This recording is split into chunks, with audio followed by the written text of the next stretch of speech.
Turkey's incursion into northern Syria faces the risk of an escalation as Syrian President Bashar al-Assad sends troops to the area.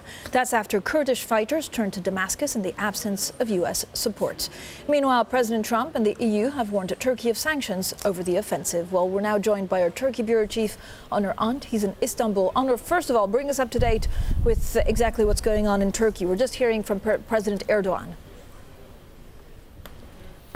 President Erdogan has just spoken about the issue of Syrian military advance to the north of the country. There were quite a few reports from last night that suggested that there could be a confrontation between the Turkish and Syrian armies in the northeast of northeast Syria.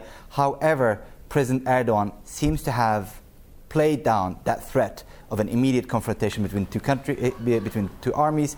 In Kobane, it's unlikely because of the role played by the Russians, he said. And in Manbij, Turkey doesn't really have any eye on the area. It just wants to provide security, in his own words, as Arab communities resettle in Manbij, he said. So he doesn't seem to think that it's imminent to see a confrontation between the Syrian armies and Turkish armies, which seems to be moving the needle a little bit when compared to reports from last night.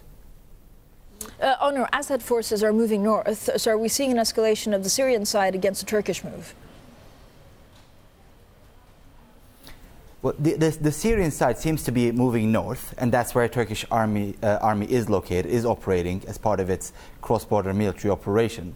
Of course, it's not good for two big armies to really come close to each other, but it seems, judging by what Erdogan said, there's really not much risk of an immediate confrontation between two, and that's partly thanks to Putin's mediation role. That's what Erdogan seems to have suggested.